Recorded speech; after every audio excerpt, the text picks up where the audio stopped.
ঠোঁটে চুমু খাওয়া অবস্থায় ইনানের ব্লাউজের বোতামগুলো খুলতে লাগলো রুশবিয়ান। ইনান ছটফট করে উঠল, কিন্তু কিছুই করতে পারছে না সে। রুশবিয়ান আস্তে আস্তে ব্লাউজটা শরীর থেকে সরিয়ে দিয়ে ঠোঁট ছোঁয়ায় ইনানের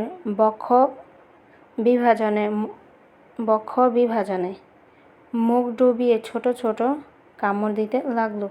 ইনান ধরফর করে রুশবিয়ানের মতো শক্ত পুরুষালী শরীরটার ছোঁয়ায় তার পুরো নাজুক শরীরটা পর্যায়ক্রমে ভেঙে আসছে। ইনান ভাঙা ভাঙা কণ্ঠে বলল, ছেড়ে দিন আমায়, আমি পারছি না, খুব কষ্ট হচ্ছে আমার।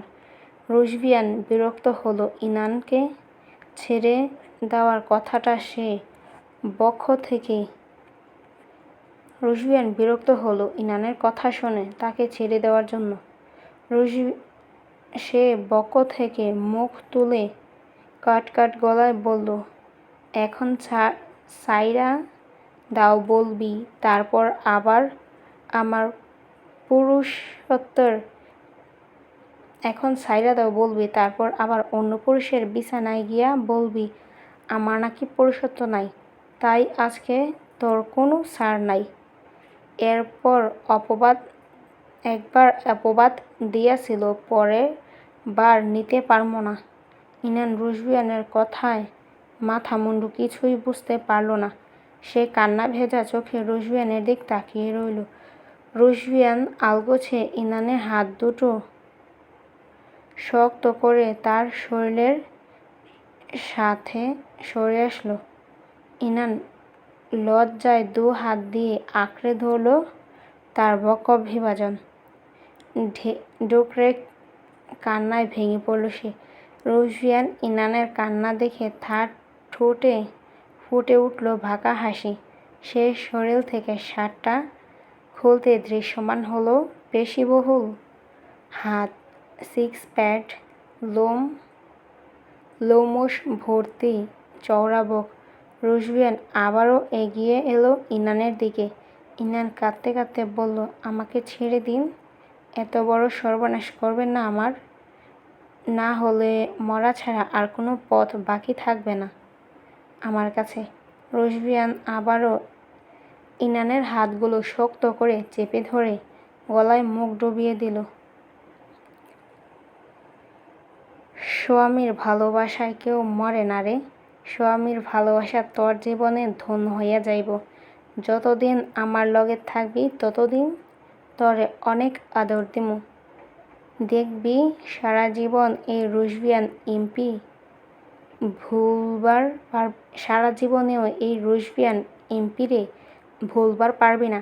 রুশবিয়ান কথাটুকু শেষ করে আবার মুখ ডুবিয়ে দিল ইনানের অধরে, কিন্তু এইবার রুশবিয়ান ইনানের নরম অধর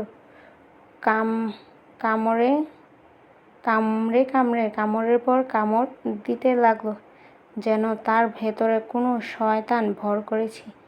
ইনান থেকে থেকে গঙিয়ে উঠল রুশবিয়ানের অত্যাচারে। চোখ দুটো দিয়ে পানি গড়িয়ে পড়ল তার বিছানায়।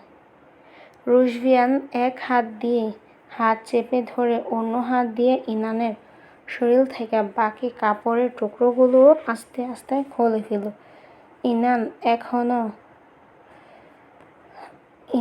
এখনো বাস্তবতার কাছে নিজের সম্মানটুকু বাঁচানোর জন্য লড়াই করছে। রুশবিয়ান ইনানকে একদম স্বাভাবিক করে দেখে ইনানের ঠোঁটগুলো ছিঁড়ে তার ঠোঁটে ক্রূর হাসি ফুটিয়ে বলল, এত নড়াচড়া কইরা লাভ নাই, আজকে তরে ছাড়াছাড়ি নাই। ইনান কাঁদতে কাঁদতে বলল, তোর মতো জানোয়ারকে আমি কখনো ক্ষমা করব না। আজকে আমার শরীরটা ভোগ করবি তো কালকে এই ভাঙা শরীরটা নিয়ে উঠে দাঁড়াবো, বিনাশ করব তোকে। এই ইনান তালুকদারের কথা দিচ্ছি, আমাকে আজকে যতটা কষ্ট দিবি তার থেকে বেশি দ্বিগুণ কষ্ট তোকে ফিরিয়ে দিব, আল্লাহর কসম। রুশভিয়ান ইনানের কথা শুনে হু হু করে হাসতে হাসতে বলল, আমারে কষ্ট দিবি? এমন কেউ পৃথিবীতে জন্ম নেয় নাই। নিমটি ইঁদুর। ইনান আর কিছু বলতে নিলে রুশভিয়ান ঝাঁপিয়ে পড়ল ইনানের শরীরের উপর। পুরো শরীরকে ক্ষতবিক্ষত করে তুলতে লাগলো ইনানের। ইনান দাঁতে দাঁত চেপে সব কষ্ট সহ্য করে নিল, কিন্তু মনে মনে শপথ করল শয়তানটাকে বিনাশ না করা অবধি সে মরবে না। এইভাবে টানা 2 ঘন্টা ইনানের শরীরের উপর নির্যাতন করার পর এক সময় ইনান আর সহ্য করতে পারল না, অজ্ঞান হয়ে ঢলে পড়ল বিছানায়। রুশভিয়ান অজ্ঞানরত ইনানের মুখের দিক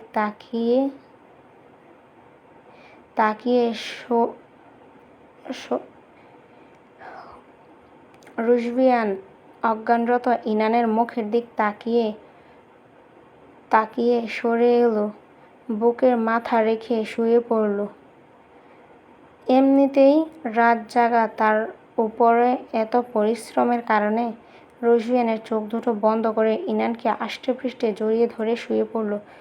দুজনের শরীরে সুতো অবধি নেই, তাদের পরনের কাপড়গুলো নিচে পড়ে আছে।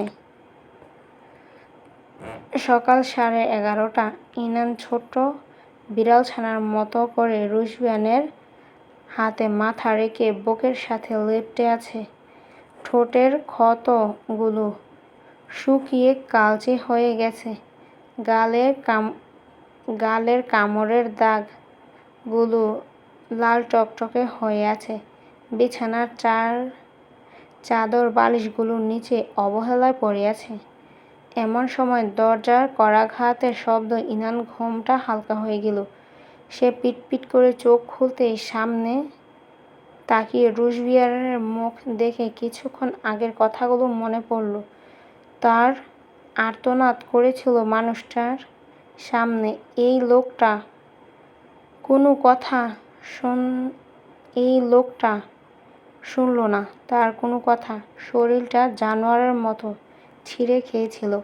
ইনান রুশভিয়ানের বাহুবন্ধন থেকে মুক্তি হওয়ার জন্য পিছনে সরতে নিলেই শরীরের ব্যথায় অস্ফুট মৃদু আর্তনাদ করে ওঠে। ইনানের মৃদু আর্তনাদে রুশভিয়ানের চোখ খুলে সামনে ইনানের দিক দেখে ঠোঁটে ফুটে ওঠে পৈশাচিক হাসি। সে আবারও ইনানের কোমর ধরে এক ঝটকায় বুকের পাশে ফেলে দেয়। ইনান ব্যথায় এতটাই অস্থির হয়েছিল যার কারণে বুঝতে পারেনি সে শয়তানটা আবারও উঠে গেছে। ইনান সারা শরীর ঘিনঘিন করতে লাগলো। সে ঘৃণায় একদিকে মুখ ঘুরিয়ে নিল। ইনানের এত দেমাক রুশভিয়ানের পছন্দ হলো না। রেগে চোখ মুখ লাল টকটকে হয়ে এলো তার। সে এক হাত বাড়িয়ে ইনানের চিবুক শক্ত করে ধরে তার দিকে ঘোরালো। ইনান এবারও না চাইতেও রুশভিয়ানের চোখে চোখ রাখল। রুশভিয়ান দাঁতে দাঁত পিষে বলল, এত দেমাক কই থেকে আসে তোর? কালকের অত্যাচারগুলো মনে নাই? খানকির বেটি, ভয় লাগে না আমারে তোর? ইনান ভয় না পেয়ে কাট গলায় বলল, ভয় পেলে আমার আল্লাহকে ভয় পাবো, তোর মতো জানোয়ারকে কেন ভয় পাবো? আর হ্যাঁ, আমি ভয় পাচ্ছিলাম নিজের সম্মানকে, কিন্তু যে সম্মান তুই আমার কাছ থেকে কেড়ে নিলি, আমার শরীরটাকে বন্য প্রাণীর মতো ছিঁড়ে কুড়ে খেলি, তখন আমার সব ভয় চলে গেছে। রুশভিয়ান ইনানের উত্তরগুলো শুনে রাগান্বিত হয়ে ইনানের গালে জোর এক থাপ্পড় মেরে দিল। ইনান থাপ্পড়ের তোড়ে